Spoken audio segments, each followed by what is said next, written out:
ENT എന്നൊക്കെ പറയുമ്പോൾ എല്ലാവരുടെയും ഒരു സംശയമുണ്ട്. അതായത് ഒരു ENT ഡോക്ടറെ അടുത്തേക്ക് പോകേണ്ടത്, ഒരു അസുഖം വന്ന് ഏതെങ്കിലും ഒരു ജനറൽ മെഡിസിൻ ഡോക്ടറെ അടുത്ത് ചെന്ന് ആ ഡോക്ടർ റെഫറൻസ് കിട്ടിയാൽ മാത്രം എത്തേണ്ട ഒരാളാണ് ENT ഡോക്ടർ എന്നാണ് പലരും വിചാരിച്ചു വെച്ചിരിക്കുന്നത്.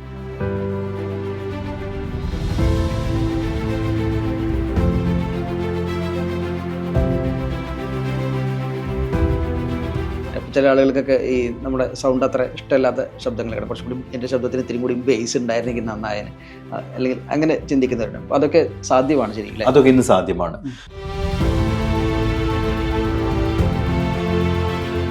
ഉള്ളിൽ മേജർ സർജറി ഒന്നും ചെയ്യാണ്ട് പുറത്ത് തന്നെ നമുക്ക് സർജറികളോ അല്ലെങ്കിൽ ചെറിയ പ്രൊസീജിയേഴ്സോ ചെയ്ത് നമ്മുടെ വോക്കൽ കോഡിൻ്റെ പൊസിഷനും വോക്കൽ കോഡിൻ്റെ ടെൻഷനും വോക്കൽ കോഡിൻ്റെ ലെങ്ത്തിലൊക്കെ നമുക്ക് ആൾട്രേഷൻസ് അല്ലെങ്കിൽ മാറ്റം വരുത്താൻ കഴിയും.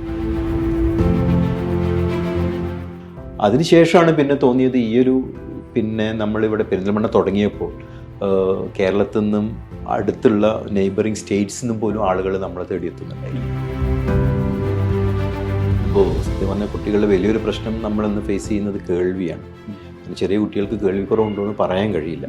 അത് നമുക്ക് ലക്ഷണങ്ങൾ വെച്ചിട്ടാണ് സാധാരണഗതിയിൽ നമ്മൾ കണ്ടുപിടിക്കുക. ENT കെയറിൻ്റെ ഒരു അൾട്ടിമേറ്റ് കെയർ കൊടുക്കാൻ നമ്മൾ ബാധ്യസ്ഥരാണ് എന്നുള്ളൊരു തോന്നലും ഒരു ഉൾവിളിയും കൊണ്ട് തന്നെയാണ് പെരിന്തൽമണ്ണ തുടങ്ങി ബാക്കിയുള്ള സ്ഥലങ്ങളിലോട്ട് നമ്മൾ എക്സ്പാൻഡ് ചെയ്തത്. നമ്മൾ ക്രൈനിയൽ നെർവ്സ് ബ്രെയിനിന് താഴോട്ട് ഇറങ്ങി വരുന്ന കുറേ ഞരമ്പുകളുണ്ട്. ഈ ഞരമ്പുകളാണ് നമ്മളെ ശബ്ദം കൺട്രോൾ ചെയ്യുന്നത്, ഭക്ഷണം കഴിക്കാനുള്ള, നമ്മളെ സ്വാലോ ചെയ്യാനുള്ള ആ ഒരു കഴിവ് നിയന്ത്രിക്കുന്നതെല്ലാം ഈ ഞരമ്പുകളാണ്. ബാക്കി എമിറേറ്റ്സിൽ അധികം വൈകാണ്ട് അസെൻ്റ് എത്തും. അതിനുള്ള ഞങ്ങൾ ചുവടുവെപ്പുകൾ തുടങ്ങിക്കഴിഞ്ഞിട്ടുണ്ട്.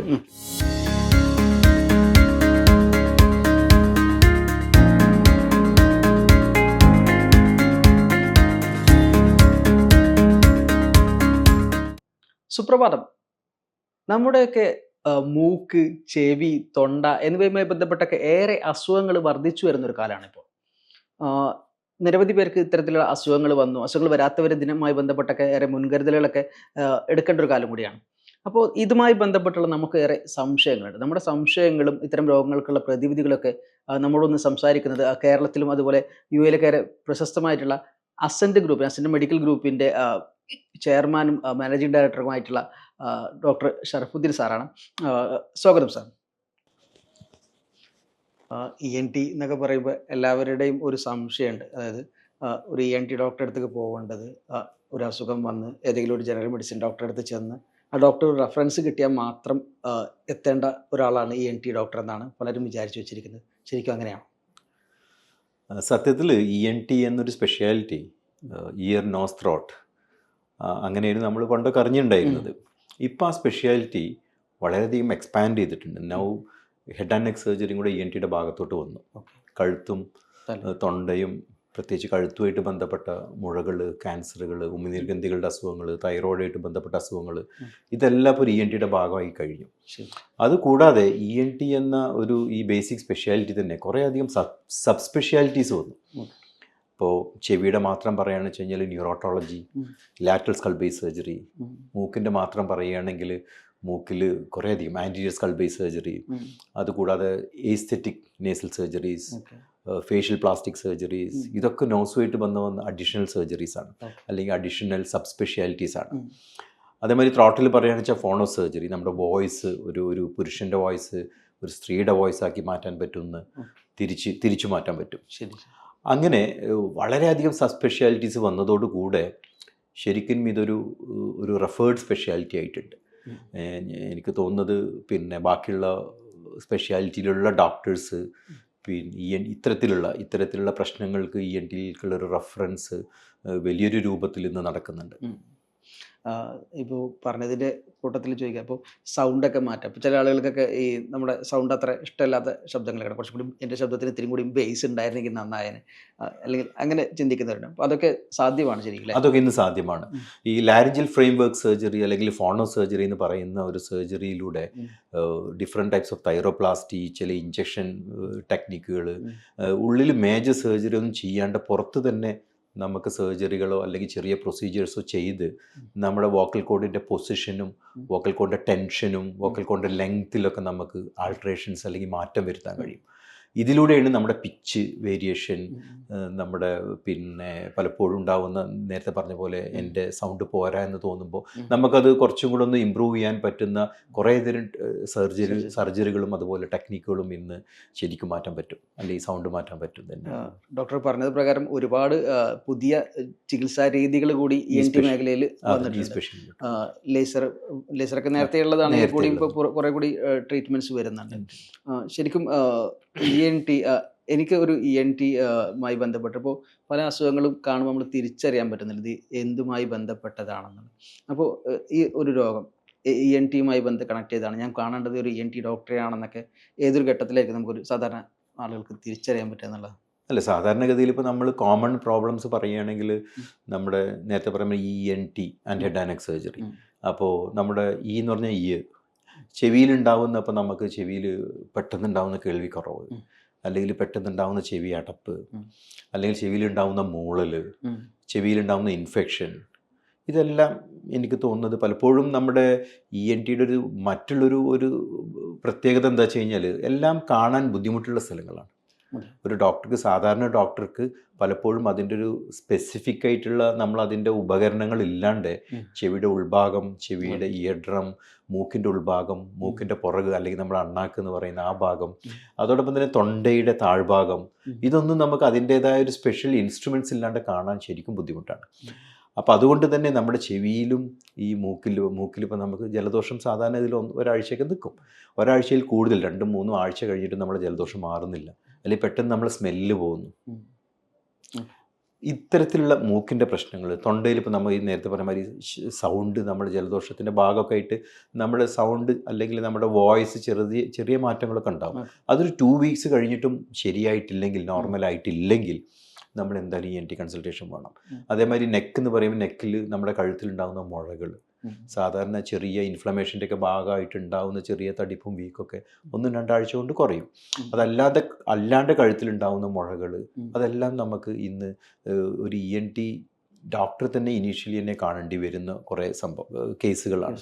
അപ്പോൾ ചുരുക്കത്തിൽ പിന്നെ ENT റിലേറ്റഡ് ആയിട്ടുള്ള സിംറ്റംസ് അല്ലെങ്കിൽ രോഗലക്ഷണങ്ങൾ കുറച്ച് കൂടുതൽ ദിവസം നിൽക്കുന്നുണ്ടെങ്കിൽ അവർ തീർച്ചയായും ENT ഡോക്ടറെ തന്നെ കാണേണ്ടതുണ്ട്. ENTയുമായി ബന്ധപ്പെട്ടിട്ടുള്ള മറ്റൊരു കാര്യം എന്ന് വെച്ചാൽ, ഇപ്പോൾ ചെവി വേദന ഉണ്ടെങ്കിൽ അല്ലെങ്കിൽ മൂക്കിൽ എന്തെങ്കിലും ഒരു പ്രശ്നം ഉണ്ടെങ്കിൽ പലപ്പോഴും അതിൻ്റെത് മാത്രമായിരിക്കില്ല. കാരണം നമ്മൾ പലപ്പോഴും വിചാരിക്കുക ചെവിക്ക് മാത്രമുള്ള ഒരു പ്രശ്നമല്ലേ, അല്ലെങ്കിൽ തൊണ്ടയ്ക്ക് ഒരു ചെറിയ വേദനയിൽ പലപ്പോഴും അതൊക്കെ മറ്റു ഓർഗൻസുമായിട്ടും കൂടി കണക്റ്റഡ് ആണ്, ഈവൻ ഹാർട്ടുമായും അല്ലെങ്കിൽ ബാക്കിയൊക്കെ കണക്റ്റഡ് ആയിട്ട് കിടക്കുന്നുണ്ട്. അത് എന്താണ്, എങ്ങനെയാണ് അതിൻ്റെ ഒരു? ശരീരത്തിൻ്റെ ഏകദേശം മിക്ക അവയവങ്ങളും അങ്ങോട്ടും ഇങ്ങോട്ടും ഭയങ്കരമായിട്ട് റിലേറ്റഡ് ആയിട്ടുള്ളതാണ്. നമ്മുടെ ബ്രെയിൻ തന്നെ, നമ്മുടെ ബ്രെയിൻ ആണ് മൊത്തം കൺട്രോൾ ചെയ്യുന്നത്. അതുകൂടാതെ ENT എന്ന് പറയുന്നത് നേരത്തെ പറഞ്ഞ പോലെ ഈ ഇയറുമായിട്ട് ബന്ധപ്പെട്ട് ആണ് നോസും സൈനസുകളും ത്രോട്ടും ഒക്കെ കിടക്കുന്നത്.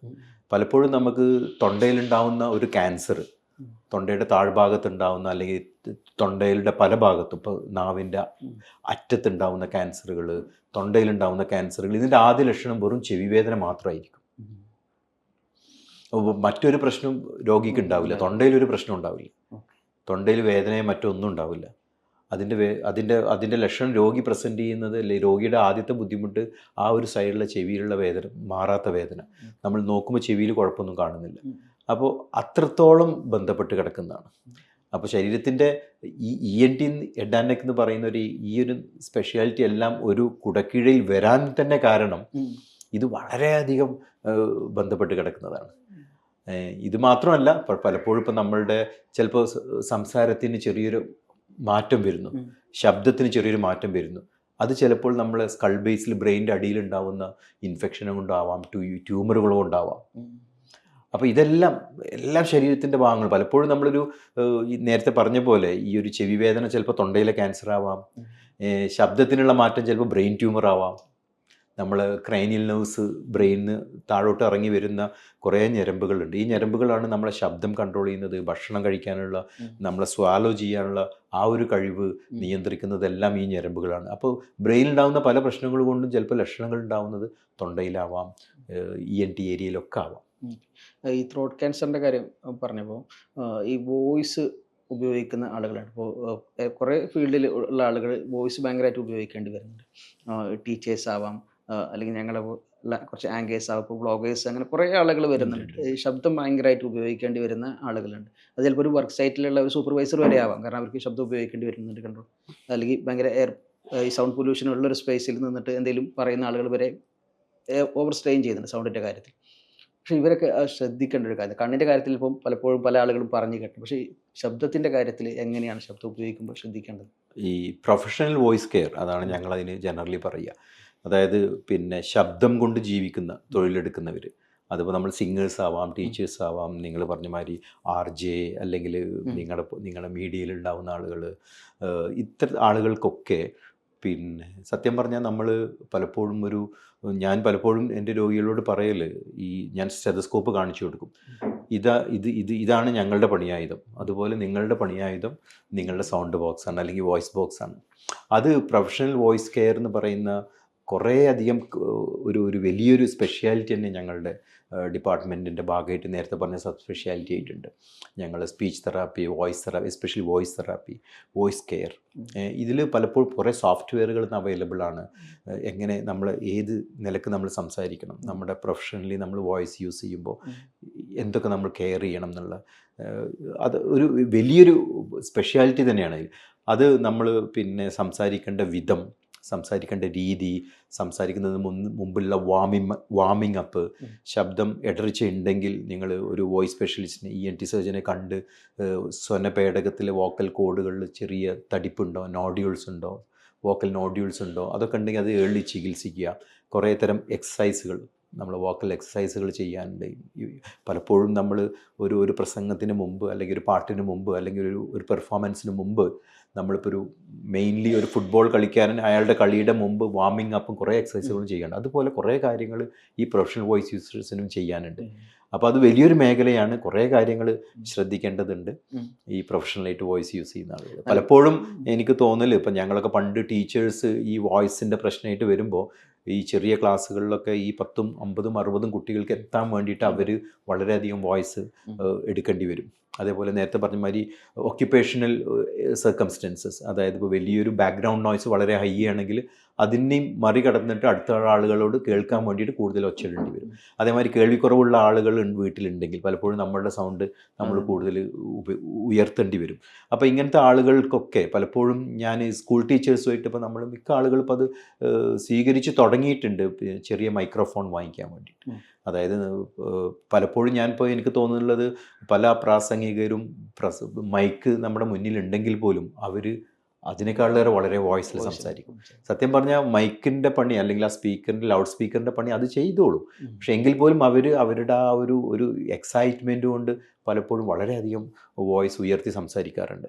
അതേമാതിരി മൈക്രോഫോണിൻ്റെ ഉപയോഗം, വോയിസ് കെയർ ചെയ്യുന്നത്, വോയിസ് ഒരു പ്രൊഫഷണൽ വോയിസ്, പിന്നെ ഒരു പെർഫോമൻസിൻ്റെ മുമ്പുള്ള വാമിംഗ് അപ്പ്, ഇതേമാതിരി കുറേ കാര്യങ്ങൾ, തൊണ്ടയുടെ ശ്രദ്ധിക്കേണ്ട കുറേ കാര്യങ്ങളുണ്ട്. അത് എനിക്ക് തോന്നുന്നത് വലിയൊരു സബ്ജക്റ്റാണ്.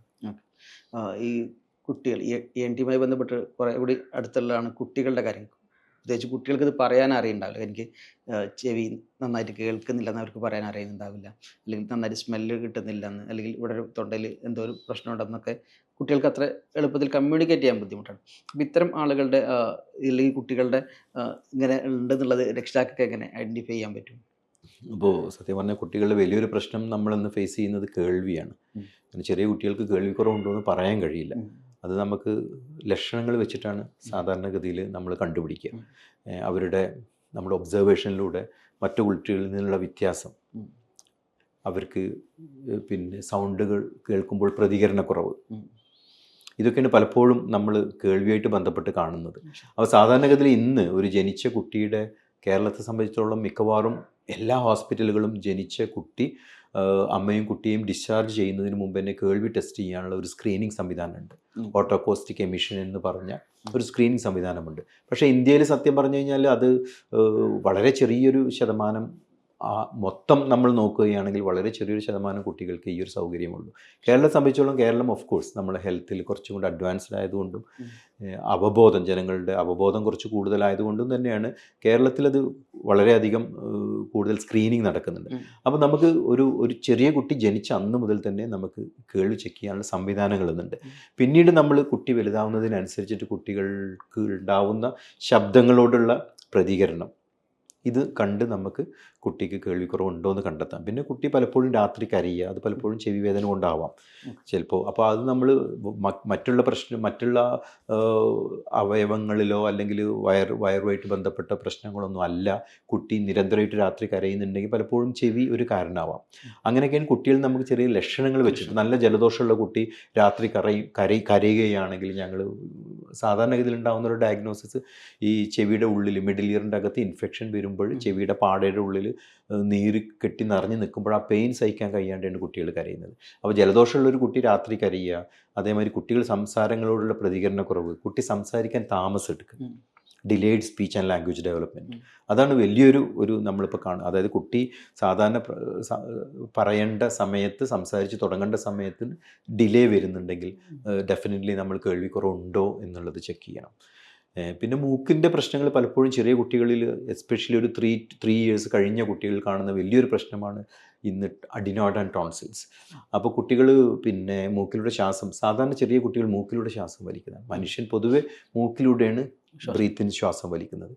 പക്ഷേ പലപ്പോഴും ചെറിയ കുട്ടികൾ വായ തുറന്നുറങ്ങുക, നല്ല നോയ്സി ആയിട്ട് ഉറങ്ങുമ്പോൾ വലിയൊരു സൗണ്ട് ഉണ്ടാവുക, അല്ലെങ്കിൽ കൂർക്കം വലി ഉണ്ടാവുക, ഇതൊക്കെ മൂക്കിൻ്റെ പുറകിലുള്ള അഡിനോയിഡ് ഗ്രന്ഥിയും അതേപോലെ ടോൺസിൽ ഗ്രന്ഥികളൊക്കെ വീക്ക് ഉണ്ടാകുമ്പോഴാണ്.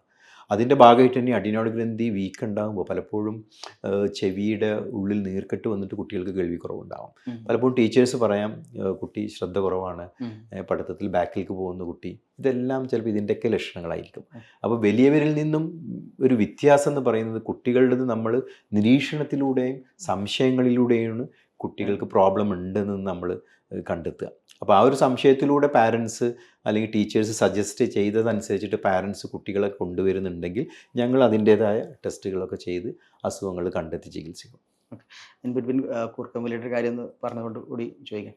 കൂർക്കമ്പലിയൊക്കെ ഇപ്പോൾ ഡിവോഴ്സിലൊക്കെ എത്തി നിൽക്കുന്ന കേസുകളൊക്കെ ഇന്ത്യയിലുണ്ടായി. ഭർത്താവിന് കൂർക്കമ്പലി കൂടുതലായതുകൊണ്ട് ഡിവോഴ്സ് വേണമെന്നൊക്കെ പറഞ്ഞിട്ട്. ഈ കൂർക്കമ്പലി ശരിക്കും നിയന്ത്രിക്കാൻ പറ്റുന്ന അല്ലെങ്കിൽ പൂർണ്ണമായിട്ട് ഇല്ലാതാക്കാൻ പറ്റുന്ന ഒരു അസുഖമല്ല ശരിക്കും അങ്ങനെ തന്നെയാണ്. കാരണം കൂർക്കമ്പലി സാധാരണ ഇതിൽ പണ്ടൊക്കെ നമ്മൾ വിചാരിച്ചിട്ടുണ്ടായിരുന്നത് കൂർക്കം വലിക്കുന്ന ഒരാൾ നന്നായിട്ട് സുഖമായിട്ട് ഉറങ്ങുന്നുണ്ട്, അയാൾ എന്തൊരു ഭാഗ്യവാനാണ്, എന്തൊരു നന്നായിട്ടാണ് ഉറങ്ങുന്നത് എന്നുള്ളതാണ്. സാധാരണ കൂർക്കം വലി 2 രൂപത്തിലാണുള്ളത്. ഒന്ന് സിമ്പിൾ സ്നോറിംഗ് എന്ന് പറയും, ഒന്ന് ഒബ്സ്ട്രക്റ്റീവ് സ്ലീപ്പ് അപ്നിയ സിൻഡ്രോം എന്ന് പറയും, OSAS എന്ന് പറയും. സിമ്പിൾ സ്നോറിംഗ് എന്ന് പറയുന്നത് സാധാരണ ചില ആളുകൾക്ക് ചെറിയൊരു കൂർക്കം വലി ഉണ്ടാവും, അത് ശ്വാസം നിന്നു പോകുന്ന അവസ്ഥ ഉണ്ടാവില്ല, പകൽ നമുക്ക് പകൽ ഉറക്കം വരുന്ന അവസ്ഥ ഉണ്ടാവില്ല, ജോലിയിൽ കോൺസെൻട്രേറ്റ് ചെയ്യാൻ പറ്റാത്ത അവസ്ഥയൊന്നും ഉണ്ടാവില്ല.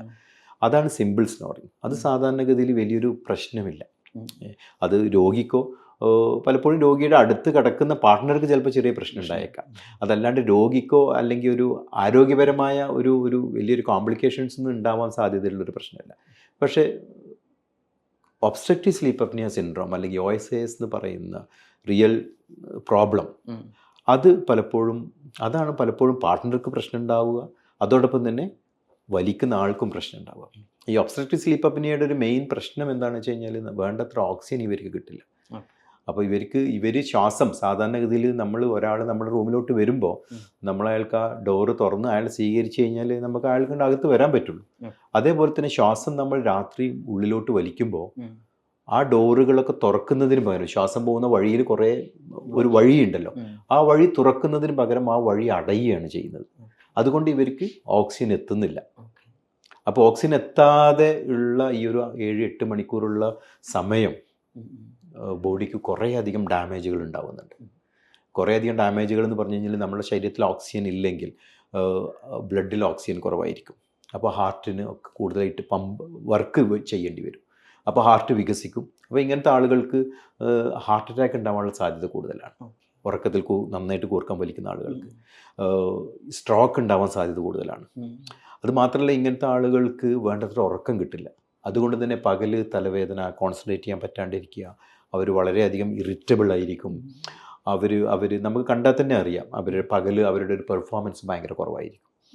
അപ്പോൾ ഇങ്ങനെ കുറേ പ്രശ്നങ്ങളുള്ള ഒരു സംഭവമാണ് ഈ ഒരു ഡൈവേഴ്സിനെക്കാളിലേറെ വലിയ പ്രശ്നങ്ങളുണ്ട്. കൂർക്കമ്പലിയുടെ പ്രശ്നങ്ങൾ പറഞ്ഞു. ഹൃദയാഘാതം വരെ സാധ്യതയുള്ള ഒരെണ്ണമാണ്. അത്ര Yes. ചില്ലറക്കാരനല്ല എന്ന് പറയും കൂർക്കമ്പലി. വളരെ നിസ്സാരമായിട്ട് നമ്മൾ പലപ്പോഴും തള്ളിക്കളയുന്ന ഒരു സംഭവം അത്ര ചില്ലറക്കാരനല്ല. ഇത് മാറ്റാൻ എന്താണ് ട്രീറ്റ്മെൻറ്റുകൾ? അല്ല, സാധാരണഗതിയിൽ ഈ കൂർക്കമ്പലി പിന്നെ സിവിയർ ആണോ അല്ലെങ്കിൽ പ്രശ്നക്കാരനാണോ അല്ലേന്ന് കണ്ടുപിടിക്കുക എന്നുള്ളതാണ് അതിൻ്റെ ഒരു ബേസിക് ആദ്യത്തെ ഒരു സ്റ്റെപ്പ്. അപ്പോൾ ഒരാളിങ്ങനെ കൂർക്കമ്പലിയാണ്, അത് പ്രശ്നമാണ്, ചികിത്സിക്കേണ്ടതാണ് എന്നുള്ള നിലക്ക് ഞങ്ങളുടെ അടുത്ത് വരുമ്പോൾ ഞങ്ങൾ സാധാരണഗതിയിൽ ഇത് പ്രശ്നമുള്ള കൂർക്കമ്പലിയാണോ, ഞാൻ നേരത്തെ പറഞ്ഞ 2 ഗ്രൂപ്പ് ഉണ്ടല്ലോ, ഒന്ന് സിമ്പിൾ സ്നോറിങ്, ഒന്ന് ഒബ്സ്ട്രക്റ്റീവ് സ്ലീപ്പ് അപ്നിയ. ഇത് സിമ്പിൾ സ്നോറിങ് ആണോ ഒബ്സ്ട്രക്റ്റീവ് സ്ലീപ്പ് അപ്നിയ ആണോ എന്നുള്ളതാണ്. അപ്പോൾ ഞങ്ങൾക്ക് കുറേ ക്വസ്റ്റ്യനെയറുകളുണ്ട്. ഞങ്ങൾ എപ്വർത്ത് സ്കെയിൽ, എപ്വർത്ത് സ്കോർ എന്നൊക്കെ പറഞ്ഞിട്ട് പേഷ്യൻസിനോട് ചോദിച്ചിട്ട്, പേഷ്യൻസിൻ്റെ പാർട്ട്ണറോടും കൂടെ ചോദിച്ചിട്ട് എത്രത്തോളം ഇത് സിവിയർ ആണെന്ന് കണ്ടുപിടിക്കുന്ന കുറേ ചോദ്യാവലി പേഷ്യൻസിന് കൊടുക്കും. അപ്പോൾ അതിൽ നിന്ന് ഞങ്ങൾക്കിത് കുഴപ്പമുള്ളതാണെന്ന് തോന്നുകയാണെങ്കിൽ, ഞാൻ നേരത്തെ പറഞ്ഞ പോലെ നമ്മൾ ശ്വാസം പോകുന്ന വഴി എവിടെയാണ് ഇത് ബ്ലോക്ക് വരുന്നതെന്ന് കണ്ടുപിടിക്കുക എന്നുള്ളതാണ് സാധാരണഗതി. അപ്പോൾ അതോടൊപ്പം തന്നെ ഈ കൂർക്കമ്പലി പിന്നെ സിവിയർ ആയിട്ടാണോ അതോ മൈൽഡാണോ അതോ ഇൻ ബിറ്റ്വീൻ ആണോ, മൈൽഡ്, മോഡറേറ്റ്, സിവിയർ, ഏത് തരത്തിൽ ചികിത്സിക്കാൻ മാത്രം കൂർക്കമ്പലി ഉണ്ടോ എന്ന് അസസ് ചെയ്യുക എന്നുള്ളതാണ്. അത് സ്ലീപ്പ് സ്റ്റഡി അല്ലെങ്കിൽ പോളിസോംനോഗ്രാഫി എന്ന് പറയും. സ്ലീപ്പ് സ്റ്റഡിയിൽ ഞങ്ങൾ ചെയ്യുന്ന രാത്രി ഹോസ്പിറ്റലിലോ അല്ലെങ്കിൽ വീട്ടിൽ തന്നെ ഇന്ന് കിടന്നുറങ്ങാനുള്ള സൗകര്യമുണ്ട്. നമ്മൾ ചെറിയൊരു മെഷീൻ വെച്ചിട്ട് പേഷ്യൻസിനോട് കിടന്നുറങ്ങാൻ പറയും, കൂർക്കം ആളോട് കിടന്നുറങ്ങാൻ പറയും. അപ്പോൾ രാവിലെ നമുക്ക് അദ്ദേഹത്തിൻ്റെ ഹൃദയമിടിപ്പ്, അദ്ദേഹത്തിൻ്റെ ഓക്സിജൻ സാച്ചുറേഷൻ ലെവൽ, അദ്ദേഹത്തിൻ്റെ ബോഡി മൂവ്മെൻറ്റ്സ്, ഇതെല്ലാം നമുക്ക് അസസ് ചെയ്യാൻ പറ്റും. ആ സ്ലീപ്പ് സ്റ്റഡിയുടെ റിപ്പോർട്ട് രാവിലെ നമ്മൾക്ക് നോക്കി നമുക്ക് കണ്ടുപിടിക്കാം ഈ കൂർക്കമ്പലി എത്രത്തോളം അപകടകരമായിട്ട് ഈ രോഗിക്ക് ഉണ്ട് എന്നുള്ളത്. അത് നമുക്ക് വെറുതെ വിടാൻ പറ്റാവുന്നതാണോ അല്ലേ എന്നുള്ളത്. പിന്നെ ഞാൻ നേരത്തെ പറഞ്ഞ മാതിരി ശ്വാസം പോകുന്ന വഴി ഞങ്ങൾ എൻഡോസ്കോപ്പി ചെയ്യും. ഞങ്ങൾ സാധാരണഗതിയിൽ ഡൈസ് എന്ന് പറയും, ഡ്രഗ് ഇൻഡ്യൂസ് സ്ലീപ്പ് എൻഡോസ്കോപ്പി. സാധാരണഗതിയിൽ ഞങ്ങൾ കൂർക്കം വലിക്കുന്ന ആളിന് ചെറിയൊരു മരുന്ന് കൊടുത്തിട്ട് ഉറക്കിയിട്ട് കൂർക്കം വലിപ്പിക്കും. ഈ കൂർക്കം വലിക്കുന്ന സമയത്ത് ചെറിയൊരു എൻഡോസ്കോപ്പ് മൂക്കിലൂടെ ഇട്ട് കഴിഞ്ഞാൽ നമുക്ക് ശ്വാസം പോകുന്ന വഴി മൊത്തം കാണാം. അപ്പോൾ കൂർക്കം വലിച്ചുകൊണ്ടിരിക്കുന്ന സമയത്ത് ഇത് ഇടുമ്പോൾ എവിടെയാണ് ശ്വാസം പോകുന്ന ഭാഗം അടഞ്ഞു പോകുന്നത്, എവിടെയാണ് പ്രോബ്ലം എന്നുള്ളത് നമുക്ക് കണ്ടെത്തിയിട്ടാണ് ഞങ്ങൾ ചികിത്സ പറയുക. അപ്പോൾ സാധാരണഗതിയിൽ ചികിത്സ എന്ന് പറയുന്നത് പലപ്പോഴും നമ്മൾ കണ്ടിട്ടുള്ളത് പിന്നെ ആണുങ്ങളായിരിക്കും മുതിർന്നവർ കുറച്ചുകൂടെ കൂടുതൽ കൂർക്കം വലിക്കുന്നത്. പിന്നെ രണ്ടാമത്തെ ഒരു പ്രശ്നം നമ്മൾ കണ്ടിട്ടുള്ളത് വളരെ തടിയുള്ള ആളുകളായിരിക്കും, ഒബിസിറ്റി, അമിതവണ്ണമുള്ള ആളുകളായിരിക്കും. സാധാരണഗതിയിൽ അമിതവണ്ണം, ഇത്തിരി കുടവയറ് അല്ലെങ്കിൽ കഴുത്തിൻ്റെ ഈ ഒരു സർക്കംഫറൻസ്, നെക്ക് സർക്കംഫറൻസ് വളരെ തടിച്ച കഴുത്തും ഷോർട്ട് കഴുത്തുള്ള ആളുകൾ, അതോടൊപ്പം തന്നെ വായയുടെ ഉള്ളിൽ ചെറുനാവിൻ്റെ അവിടെ, ടോൺസിലിൻ്റെ അവിടെയൊക്കെ വളരെ സ്പേസ് കുറവുള്ള ആളുകൾക്ക്, മൂക്കിൽ ബ്ലോക്കുള്ള, മൂക്കിൻ്റെ പാലത്തിന് വളവോ മറ്റു ബ്ലോക്കുകളോ ഉള്ള ആളുകൾക്ക്, അപ്പോൾ ഇത്തരക്കാർക്കായിരിക്കും കൂടുതൽ സ്നോറിങ് ഉണ്ടാവുക. അപ്പോൾ ഇത്തരം ആളുകളിനെ നമ്മൾ അവരുടെ BMI, body mass index, weight റിഡക്ഷനാണ് ഇതിൻ്റെ ഒന്നാമത്തെ. വെയിറ്റ് നമുക്ക് വേണ്ടതിലധികം ഉണ്ടെങ്കിൽ, ഭാരം, നമ്മുടെ തൂക്കം അബ്നോർമലാണെങ്കിൽ അത് കറക്റ്റ് ചെയ്യുക എന്നുള്ളതാണ് ഏറ്റവും ഇതിൻ്റെ ഒന്നാമത്തെ സ്റ്റെപ്പ്. രണ്ടാമത്തെ സ്റ്റെപ്പ് റെഗുലറായിട്ട് എക്സസൈസുകൾ ഉണ്ടാവുക, ആ ഒരു ലൈഫ് സ്റ്റൈൽ നമ്മുടെ മോഡിഫിക്കേഷൻസ് ഉണ്ടായിരിക്കുക രണ്ടാമത്തെ ഒരു സ്റ്റെപ്പ്. മൂന്നാമത്തെ സ്റ്റെപ്പ് നമ്മൾ പിന്നെ എവിടെയാണ് ബ്ലോക്ക് എന്ന് കണ്ടെത്തിയിട്ട് ആ ബ്ലോക്ക് കറക്റ്റ് ചെയ്യാൻ മാത്രമുള്ള ബ്ലോക്ക് ഉണ്ടെങ്കിൽ അത് സർജിക്കലി കറക്റ്റ് ചെയ്യുക എന്നുള്ളത് ഒരു ട്രീറ്റ്മെൻറ്റ് മൊഡാലിറ്റിയാണ്. വേറെ സാധാരണഗതിയിൽ ഉപയോഗിക്കുന്ന ട്രീറ്റ്മെൻറ്റ് മൊഡാലിറ്റി എന്ന് പറഞ്ഞാൽ CPAP എന്ന് പറഞ്ഞാൽ continuous positive airway pressure CPAP machines available ആണ്. കൂർക്കമ്പലിയുടെ ട്രീറ്റ്മെൻറ്റിൽ സാധാരണയായിട്ട് നമ്മൾ കേൾക്കുന്ന ഒരു ചികിത്സാ രീതിയാണ് CPAP, continuous positive airway pressure എന്ന് പറഞ്ഞ ചെറിയൊരു മെഷീൻ വെച്ചിട്ട് രാത്രി കിടന്നുറങ്ങുക എന്നുള്ളത്. ഈ ഒരു മെഷീൻ എത്രത്തോളം ഉള്ളിൽ ബ്ലോക്ക് ഉണ്ട് എന്നതനുസരിച്ചിട്ട് വായുവിനെ കുറച്ച് ഫോഴ്സിൽ ഉള്ളിലോട്ട് കുറച്ച് പ്രഷറിൽ തള്ളി ലങ്സിൽ എത്തിക്കുക എന്നുള്ളതാണ്. അപ്പോൾ അങ്ങനെ എത്തിക്കുമ്പോൾ ഓക്സിജൻ്റെ അളവ് കുറയുക എന്നുള്ള ഹൈപ്പോക്സിയ അല്ലെങ്കിൽ അപ്നിയ എന്ന് പറഞ്ഞാൽ ശ്വാസം പറ്റ നിന്ന് പോകുന്ന അവസ്ഥയാണ്. ഈ ഇത്തരത്തിൽ പിന്നെ നല്ല രൂപത്തിലുള്ള കൂർക്കമ്പലി അല്ലെങ്കിൽ അപകടകരമായ രൂപത്തിൽ കൂർക്കമ്പലിയുള്ള ആളുകൾക്ക് കുറച്ച് സമയം ഈ ഉറക്കത്തിൽ ഇൻ ബിറ്റ്വീൻ ശ്വാസം നിന്ന് പോകും. അതിനാണ് അപ്നിയ. അതാണ് സീരിയസ് ആയിട്ടുള്ള കൂർക്കമ്പലി.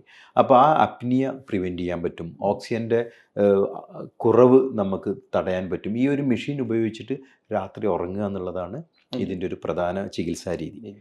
ഇപ്പോൾ ഇത്തരത്തിൽ ചികിത്സാ രീതികളാണ് weight reduction, life style modifications, പിന്നെ എന്തെങ്കിലും ബ്ലോക്കോ മറ്റോ മൂക്കിലോ തൊണ്ടയിലോ ഒക്കെ ഉണ്ടെങ്കിൽ അത് കറക്റ്റ് ചെയ്യുക. അതോടൊപ്പം ഈ CPAP എന്ന് പറഞ്ഞ മെഷീൻ വെച്ചിട്ട് രാത്രി ഉറങ്ങുക എന്നുള്ള ഇത്രയും ചികിത്സാ രീതികളാണ് ഇന്നിപ്പോൾ നമുക്ക് ലഭ്യമായിട്ടുള്ളത്. പിന്നെ പുതിയ ചികിത്സാ രീതികൾ ഒന്ന് രണ്ട് ചികിത്സാ രീതികൾ വന്നുകൊണ്ടിരിക്കുന്നത്. നമ്മൾ ഹൈപ്പോഗ്ലോസൽ നെർവ് സ്റ്റിമുലേറ്റർ എന്നൊക്കെ പറഞ്ഞ പുതിയ ഇംപ്ലാന്റ് സിസ്റ്റങ്ങളൊക്കെ വന്നുകൊണ്ടിരിക്കുന്നു. അതൊക്കെ സ്റ്റഡീസ് നടന്നുകൊണ്ടിരിക്കുകയാണ്. ക്ലിനിക്കൽ ട്രയൽ വന്നു തുടങ്ങിയിട്ടുണ്ട്.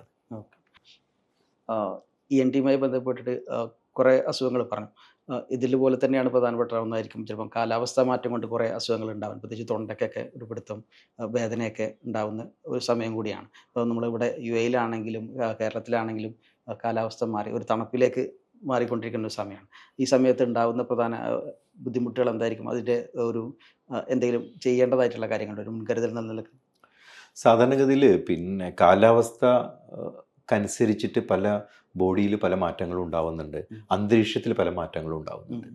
അപ്പോൾ ഇതിൽ പലപ്പോഴും അന്തരീക്ഷത്തിൽ ഉണ്ടാവുന്ന മാറ്റങ്ങളാണ് പല പുതിയ അസുഖങ്ങളും നമുക്ക് ആ സമയത്ത് ഉണ്ടാവുന്നത്. സമ്മറിലുണ്ടാവുന്ന അസുഖങ്ങളല്ല വിൻ്ററിലുണ്ടാവുക. അതേപോലെ സ്പ്രിങ്ങിലുണ്ടാവുന്ന അസുഖങ്ങളായിരിക്കില്ല ചിലപ്പോൾ സമ്മറിലുണ്ടാവുക. ഇതുപോലുള്ള മാറ്റങ്ങൾക്ക് മെയിൻലി കാരണം എനിക്ക് പ്രത്യേകിച്ച് UAE-നെ സംബന്ധിച്ചിടത്തോളം ഇവിടെ നമുക്ക് സീസണൽ അലർജി ഈ ഒരു സമയത്ത് കുറച്ച് ഫ്ലൂ കൂടുതലാണ്. അതുകൊണ്ടാണ് നമ്മൾ ഫ്ലൂ വാക്സിനൊക്കെ ഇവിടെ ചെയ്യുന്നത്. അപ്പോൾ പ്രത്യേകിച്ച് ഫ്ലൂ എന്ന് പറയുന്നത് നമുക്ക് ജലദോഷം, ചുമ, അത് ചുമയായിട്ട് മാറുക, ചിലപ്പോൾ തൊണ്ടവേദനയായിട്ട് മാറുക, ഇത്തരത്തിലുള്ള പനി, ചിലപ്പോൾ ഫീവർ, നല്ല ഹൈ ഫീവർ ഉണ്ടാവാം. പലപ്പോഴും ഇത് പകരുകയും ചെയ്യും, ഒരു ഇൻഫെക്ഷ്യസ് ടൈപ്പ് ഓഫ് പിന്നെ ഫ്ലൂ. മറ്റൊന്ന് സീസണൽ അലർജിക് റൈനൈറ്റിസ് ആണ്, അല്ലെങ്കിൽ ഹേ ഫീവർ എന്ന് പറയും. അത് സാധാരണഗതിയിൽ ഈ ഒരു സമയത്ത് കൂടുതൽ പിന്നെ ട്രീസ് അല്ലെങ്കിൽ പ്ലാന്റുകളിൽ നിന്നുള്ള പൊള്ളൻസ്, അതിൻ്റെ അതിൻ്റെ പരാഗണം നടക്കുന്ന സമയം പലപ്പോഴും ഈ സമയത്തായിരിക്കും. അപ്പോൾ അത് പ്രത്യേകിച്ച് രാവിലെയും വൈകിട്ടും ആയിരിക്കും. ഏർലി മോർണിംഗ് ആൻഡ് ഈവനിങ് സമയത്താണ് കൂടുതൽ പോളിനേഷൻ നടക്കുക. അപ്പോൾ ആ സമയത്ത് പോളിനേഷൻ നടക്കുന്നത് പലപ്പോഴും ഈ വിൻഡ് വഴിയാണ്. അതായത് കാറ്റിൽ, ചെറിയ കാറ്റിൽ, ഇപ്പോൾ ഈ സമയത്ത് ചിലപ്പോൾ കുറച്ചൊരു കാറ്റുണ്ടാവും. ഈ ഒരു കാറ്റിലാണ് ഈ പോളിനേഷൻ നടക്കുന്നത്. അപ്പോൾ അന്തരീക്ഷത്തിൽ മിക്കവാറും ഈ പൊള്ളൻ ഉണ്ടാവും. അപ്പോൾ അത് പല ആളുകൾക്കും പറ്റില്ല, അവർക്ക് അലർജി ഉണ്ടാവും. അപ്പോൾ ഇതുപോലെ ആ സീസൺ മാറുമ്പോൾ ഉണ്ടാവുന്ന മെയിൻ പ്രശ്നം ഒരു ഫ്ലൂ ആണ്. ഫ്ലൂ ആയിട്ട് ബന്ധപ്പെട്ട നമ്മുടെ ജലദോഷം, പനി, തൊണ്ടവേദന, അങ്ങനത്തെ കാര്യങ്ങളൊക്കെ അത് നമുക്ക് പ്രിവെൻറ്റ് ചെയ്യാൻ പറ്റും. നമുക്ക് വാക്സിനേഷൻ ചെയ്യാം, നമ്മൾ കൂടുതൽ കരുതലോടെ ഇരിക്കാം. ഫ്ലൂ ഉണ്ടെങ്കിൽ നമുക്ക് മാസ്ക് ഉപയോഗിക്കാം. അതേപോലെ അലർജി, ഹേ ഫീവർ എന്ന് പറയുന്നത് ഈ സീസൺ സമയത്ത് വരുന്ന അലർജിയാണ്. അവർ ഇൻബിറ്റ്വീൻ അവർക്ക് കുഴപ്പമുണ്ടാവില്ല. അപ്പോൾ അതിൽ നമ്മൾ ശ്രദ്ധിക്കേണ്ട കാര്യങ്ങളെന്ന് വെച്ച് കഴിഞ്ഞാൽ ഈ ഒരു സമയത്ത് ഏർലി മോർണിംഗ് അതേമാതിരി ലേറ്റ് ഈവനിങ് ഒക്കെ നമ്മൾ കഴിയുന്നിടത്തോളം ഔട്ട്ഡോർ ആക്ടിവിറ്റീസ് ഒഴിവാക്കാം, കുറച്ചുകൂടെ കെയർഫുൾ ആവാം. നമ്മളങ്ങനെ പുറത്ത് പോകുകയാണെന്ന് വെച്ചാൽ തിരിച്ച് വരുന്ന സമയത്ത് നമുക്ക് കുറച്ചും കൂടെ നമ്മുടെ ബെഡ്റൂമിലൊക്കെ പോകുന്നതിൻ്റെ മുമ്പ് തന്നെ നമ്മുടെ ഡ്രസ്സുകളെല്ലാം ചേഞ്ച് ചെയ്ത് നല്ലൊരു ഷവറൊക്കെ എടുക്കാം. പിന്നെ നല്ല രൂപത്തിലുണ്ടെങ്കിൽ ചിലപ്പോൾ ചെറിയ ടാബ്ലറ്റുകളും, ചിലപ്പോൾ നേസൽ സ്പ്രേ, ഈ അലർജിയും തുമ്മലും ഒക്കെ കുറക്കാനുള്ള നേസൽ സ്പ്രേയും അതിൻ്റെ ടാബ്ലറ്റുകളൊക്കെ ഡോക്ടറുടെ നിർദ്ദേശപ്രകാരം കഴിക്കേണ്ടി വരും. പല അസുഖങ്ങൾ ഇപ്പോൾ ഫ്ലൂ ഒക്കെ വേണമെങ്കിലും അല്ലെങ്കിൽ അലർജീസ് ഒക്കെ ആണെങ്കിൽ പകരാൻ സാധ്യതയുണ്ടെന്ന് ഡോക്ടർ പറഞ്ഞു. നമ്മൾ ഇവിടെ UAE-യിലാണെങ്കിലും മലയാളികൾ കൂടുതലും പേരും ഒരുമിച്ച് ഇങ്ങനെ ഷെയറിംഗ് ആയിട്ട് താമസിക്കുന്നവരാണ്. 4-5 പേരൊക്കെ താമസിക്കുന്നതാണ് മിക്ക റൂമുകളും ഉള്ളത്. ഇവരൊക്കെ ഇവരോടൊക്കെ ഡോക്ടർക്ക് എന്തെങ്കിലും ഒരു ഉപദേശം ഈ സമയത്തേക്ക് ഫോളോ ചെയ്യാനായിട്ട് പറയാനുണ്ടോ? സാധാരണഗതിയിൽ നമ്മൾ പേഴ്സണൽ ഹൈജീൻ നമ്മൾ ഇമ്പ്രൂവ് ചെയ്യുക. അതോടൊപ്പം നമ്മൾ കഴിയുന്നിടത്തോളം നമ്മളെ റൂമും നിൽക്കുന്ന താമസ സ്ഥലങ്ങളൊക്കെ ഡസ്റ്റ് ഫ്രീ ആക്കുക. പിന്നെ നമുക്ക് ഇൻ കേസ് നമുക്ക് ഒരാൾക്ക് വരികയാണെന്ന് വെച്ചാൽ അയാൾ കൂടുതൽ കെയർ എടുക്കുക, മറ്റുള്ളവർക്ക് കിട്ടാണ്ടിരിക്കാൻ വേണ്ടിയിട്ട് സ്വയം കരുതലെടുക്കുക. അതിന് സ്വയം ബാക്കിയുള്ളവരും കൂടി സംരക്ഷിക്കുക എന്നുള്ളത്. നമ്മൾ അസെൻറ്റിൻ്റെ കാര്യത്തിലേക്ക് വന്നാൽ, അസെൻറ്റിൻ്റെ ചെയർമാൻ ആൻഡ് മാനേജിംഗ് ഡയറക്ടറാണ് താങ്കൾ. അസെൻറ്റ് ആരംഭിച്ചിട്ട് ഇപ്പോൾ 10 വർഷം കഴിഞ്ഞു. 2024 10 വർഷത്തേക്ക് കഴിഞ്ഞു. ഒരു വലിയ സ്റ്റേജാണ് ശരിക്കും. ഈ സമയത്തേക്ക് കൂടുതൽ എക്സ്പാൻഷൻ വന്നു, കൂടുതൽ ഹോസ്പിറ്റലുകൾ എത്തി. എന്താണ് ഇനി മുന്നോട്ടുള്ള യാത്ര? എങ്ങനെയാണ് ശരിക്കും? എന്താണ് അതിൻ്റെ ഒരു പ്ലാൻ ഉണ്ടാക്കിയിട്ടുണ്ടാവുമല്ലോ, സ്വാഭാവികമായിട്ട് ഉണ്ടാവുമല്ലോ. അസെൻറ്റ് കഴിഞ്ഞ 10 വർഷത്തിൽ ENT ചികിത്സാ രംഗത്ത് ഒരു പ്രത്യേക തരം ഒരു ബ്രാൻഡിങ് നമുക്ക് ചെയ്യാൻ പറ്റിയിട്ടുണ്ട്. അത് മെയിൻലി അതിൻ്റെ ഒരു കാരണം ENT എന്ന ഞാൻ നേരത്തെ പറഞ്ഞ മാതിരി ഈ ഒരു സ്പെഷ്യാലിറ്റി പലപ്പോഴും കാണാൻ ബുദ്ധിമുട്ടുള്ള ഏരിയകളാണ്. അത് ചെവിയുടെ ഉൾഭാഗമാണെങ്കിലും മൂക്കിൻ്റെ ഉൾഭാഗമാണെങ്കിലും തൊണ്ടയുടെ അകമാണെങ്കിലും ഒക്കെ. അപ്പോൾ ഇതിൽ ഇന്ന് അവൈലബിൾ ആയിട്ടുള്ള ഏറ്റവും ലേറ്റസ്റ്റ് ആയിട്ടുള്ള ടെക്നോളജികളും ഇൻഫ്രാസ്ട്രക്ചറുകളും മെഷീനറീസും നമ്മൾ നമ്മളുടെ നാട്ടിലുള്ള എല്ലാ ആളുകൾക്കും എത്തിക്കുക. അതോടൊപ്പം തന്നെ വളരെ എത്തിക്കലായിട്ടുള്ള ചികിത്സ കൊടുക്കുക. അതിന് നല്ലൊരു ടീം ഉണ്ടായിരിക്കുക. ആ ഒരു ടീമിനെ ബിൽഡ് ചെയ്യുക. അത് തന്നെയാണ് ഈ കഴിഞ്ഞ 10 വർഷം നടന്നത്. ഈ 10 വർഷത്തിൽ ഞങ്ങൾ ഇന്ന് ഏകദേശം ഒരു 500ഓളം പേഷ്യൻസിന് ഓരോ ദിവസവും OP ആയിട്ട് ഞങ്ങൾക്ക് കാണാൻ പറ്റുന്നു, ഹാൻഡിൽ ചെയ്യുന്നുണ്ട്. ഒരു 500ഓളം സർജറീസ് ഒരു മാസം ഞങ്ങൾ ചെയ്യുന്നുണ്ട് ENT. അതിൽ വളരെ കോംപ്ലക്സും കോംപ്ലിക്കേറ്റഡും ആയിട്ടുള്ള ENT സർജറികൾ അടക്കം, ഇപ്പോൾ പ്രത്യേകിച്ച് സ്കൾ ബേസ് സർജറികൾ, കോക്ലിയർ ഇംപ്ലാന്റ് സർജറികൾ, ഈ സ്നോറിങ്ങിനുള്ള സർജറികൾ, കൂർക്കം വലിക്കുള്ള സർജറികൾ, ഇതൊക്കെ ഇന്ന് കേരളത്തിൽ ഇന്ന് മാത്രമല്ല ഇന്ത്യയിൽ തന്നെ വളരെയധികം നല്ല നമ്പറുകളും ഒരു ക്വാളിറ്റി ENT ചികിത്സയും കൊടുക്കാൻ അസെൻറ്റിന് കഴിഞ്ഞിട്ടുണ്ട്. അപ്പോൾ ഇത്തരത്തിലുള്ള ഈ ഒരു ചികിത്സ ഇനിയും കൂടുതൽ ആളുകൾക്ക് എത്തിക്കണമെന്ന് ഉള്ള ഒരു ഡിസിഷൻ എന്തായാലും അസെൻറ്റ് ENT സ്പെഷ്യാലിറ്റി ഞങ്ങളുടെ ടീമിനുണ്ട്. അപ്പോൾ അത് തുടർന്നും അതിനൊരു സ്പേസ് അല്ലെങ്കിൽ അതിൻ്റെ ഒരു ആവശ്യം വേണമെന്ന് തോന്നുന്ന സ്ഥലങ്ങളിലോട്ട് വ്യാപിക്കണമെന്ന് തന്നെയാണ് ഞങ്ങളുടെ തീരുമാനം. അത് നമ്മുടെയൊക്കെ സുഹൃത്തുക്കൾ പലപ്പോഴും ഇവിടെ ദുബായിലെ അസെൻറ്റിൽ പോയ ആളുകളുണ്ട്. അപ്പോൾ അവരുടെയൊക്കെ ബെറ്റർ ട്രീറ്റ്മെൻറ്റിനൊപ്പം തന്നെ ബെറ്റർ സർവീസ് ആണെന്നും കൂടിയുള്ള അഭിപ്രായമായിരുന്നു. കാരണം ഇപ്പോൾ ആളുകൾ എല്ലാ കാര്യത്തിലും ഹോട്ടലിൽ പോവുകയാണെങ്കിൽ എവിടെ പോവുകയാണെങ്കിൽ ഈ സർവീസ് എന്നുള്ള സംഭവം ഭയങ്കര പ്രാധാന്യത്തോടെ കാണുന്ന ഒന്നാണല്ലോ. അപ്പോൾ ഡോക്ടർ അത്തരം കാര്യങ്ങളിലൊക്കെ ഒരു ഇടപെടൽ എന്താണ്, അല്ലെങ്കിൽ ഇവർക്കൊക്കെ കൊടുക്കുന്നൊരു നിർദ്ദേശം എന്താണ് ടീമിന്? കാരണം സർവീസ് ഇല്ലെങ്കിൽ എത്ര നല്ല ട്രീറ്റ്മെൻറ്റ് കിട്ടിയാലും ആളുകൾ പിന്നീട് ആ വഴിക്ക് പോകില്ല. കാരണം മോശം അനുഭവം ഈ നഴ്സിംഗ് സ്റ്റാഫ് ആയാലും അതുപോലെ ബാക്കി സ്റ്റാഫിൻ്റെ കയ്യിൽ നിന്നൊക്കെ ഉണ്ടായിരുന്നു, നഴ്സിംഗ് സ്റ്റാഫ് ആരുടെ കയ്യിൽ നിന്നുണ്ടായാലും പിന്നീട് ആ വഴിക്ക് പോകത്തൊരു ട്രെൻഡ് ഉണ്ടല്ലോ. അപ്പോൾ എന്താണ് ഇവർക്കൊക്കെ കൊടുത്തിട്ടുള്ള ഒരു ജനറലായിട്ടുള്ള നിർദ്ദേശം? സാധാരണഗതിയിൽ ഇപ്പോൾ നേരത്തെ പറഞ്ഞ പോലെ ഒരു റെസ്റ്റോറൻറ്റ് അല്ലെങ്കിൽ ടെക്സ്റ്റൈൽ ഇതൊക്കെ സർവീസ് തന്നെയാണ്. പക്ഷെ അതുമായിട്ട് ഒരിക്കലും കമ്പയർ ചെയ്യാൻ പറ്റില്ല ഒരു ഹെൽത്ത് സെക്ടറിലുള്ളത്. കാരണം ഇന്നല്ലെങ്കിൽ നാളെ ഞാനും നിങ്ങളും ഓരോരുത്തരും നമുക്കൊരു ഡോക്ടറുടെ മുന്നിൽ ഇരിക്കേണ്ടി വരും, ഒരു പേഷ്യൻ്റായിട്ട് പോകേണ്ടി വരും. അപ്പോൾ ഞാൻ എപ്പോഴും പറയല്, നിങ്ങളുടെ മുന്നിലിരിക്കുന്ന രോഗി നിങ്ങളുടെ അച്ഛനാവാം, അമ്മയാവാം, നിങ്ങളുടെ സിസ്റ്ററാവാം, ബ്രദറാവാം, നിങ്ങളുടെ മക്കളാവാം. ആ നിലക്ക് മാത്രമേ നമ്മൾ പേഷ്യൻറ്റിനെ കാണാൻ പറ്റുള്ളൂ. അതാണ് ഞാൻ ആദ്യം ഒന്ന് പറയൽ. രണ്ടാമത് ഞാൻ പറയൽ, ഒരു പേഷ്യൻ്റ് ഒരു രോഗമായിട്ട് വരുമ്പോൾ അത് ഡയഗ്നോസ് ചെയ്യാൻ നമുക്ക് കഴിയണം. അത് ഡയഗ്നോസ് ചെയ്യാൻ കഴിയണമെന്ന് മാത്രമല്ല, അതിൻ്റെ ഇന്നത്തെ ഏറ്റവും ഇന്നോവേറ്റീവായിട്ടുള്ള നൂതനമായിട്ടുള്ള ഏറ്റവും നോവലായിട്ടുള്ള ചികിത്സാ രീതി നമുക്ക് കൊടുക്കാൻ പറ്റണം. അപ്പോൾ അത് കൊടുക്കാൻ പറ്റണമെങ്കിൽ നമ്മൾ അപ്ഡേറ്റ് ചെയ്യണം. ഡോക്ടർ പ്രോപ്പറായിട്ട് ട്രെയിൻഡ് ആവണം. അത് ലോകത്തിൻ്റെ ഏത് ഭാഗത്താണ് അതിൻ്റെ ഒരു ട്രെയിനിങ് കിട്ടുന്നത് വെച്ച് കഴിഞ്ഞാൽ അത് അവിടെ പോയി പഠിക്കണം. പിന്നെ മൂന്നാമത്തെ കാര്യം എത്തിക്കലാവണം. നമുക്ക് സത്യസന്ധമായിട്ട് ഇന്നല്ലെങ്കിൽ നാളെ നിങ്ങളും ഞാനും നേരത്തെ പറഞ്ഞ പോലെ ഒരു രോഗിയായിട്ട് ഇരിക്കുമ്പോൾ നമ്മൾ വഞ്ചിക്കപ്പെട്ടു, കബളിക്കപ്പെട്ടു എന്ന് തോന്നരുത്. അപ്പോൾ എത്തിക്കലായിട്ടുള്ള ഏറ്റവും ലേറ്റസ്റ്റും ഇന്നോവേറ്റീവും ആയിട്ടുള്ള ചികിത്സ വളരെ ഈ പറഞ്ഞ മാതിരി നമ്മുടെ ഒരു അച്ഛനെയും അമ്മയും നമ്മുടെ ബ്രദറിനെയും സിസ്റ്ററെയും നമ്മൾ എങ്ങനെ കാണും, അതുപോലെ അവരെ നമ്മൾ എങ്ങനെ കെയർ ചെയ്യും, അവരുടെ കാര്യത്തിൽ നമ്മൾ എത്രത്തോളം ശ്രദ്ധിക്കും, അത് നമ്മുടെ ഓരോ രോഗിക്കും കൊടുക്കുക. ഈ 3 കാര്യങ്ങൾ തന്നെയാണ് ഞാൻ എപ്പോഴും എൻ്റെ ടീമിനോട് പറയാറുള്ളത്. ഇനി ഷോർട്ട് ടൈം ഗോൾസ് ആയിട്ട് എന്തെങ്കിലും അങ്ങനെ സെറ്റ് ചെയ്തു? പുതിയ ഇപ്പോൾ ദുബായിൽ ആണല്ലോ ഇപ്പോൾ നമ്മൾ UAE-ലുള്ളത്. ബാക്കി എമിറേറ്റ്സിൽ അധികം വൈകാണ്ട് അസെൻ്റ് എത്തും. അതിനുള്ള ഞങ്ങൾ ചുവടുവെപ്പുകൾ തുടങ്ങിക്കഴിഞ്ഞിട്ടുണ്ട്. ബാക്കിയുള്ള എമിറേറ്റ്സിലോട്ടും കേരളത്തിലും മറ്റുള്ള സ്ഥലങ്ങളിലോട്ടും ആവശ്യമുണ്ട് എന്ന് തോന്നുന്ന നമ്മളെ കൊണ്ട് അവിടെ കുറേ കാര്യങ്ങൾ ചെയ്യാൻ പറ്റും, അവിടുത്തെ ആളുകൾക്ക് പേഷ്യൻസിന് ഒരു ബെറ്റർ ENT കെയർ കിട്ടുമെന്ന് തോന്നുന്ന സ്ഥലങ്ങളിൽ അസെൻ്റ് എത്തുമായിരിക്കും.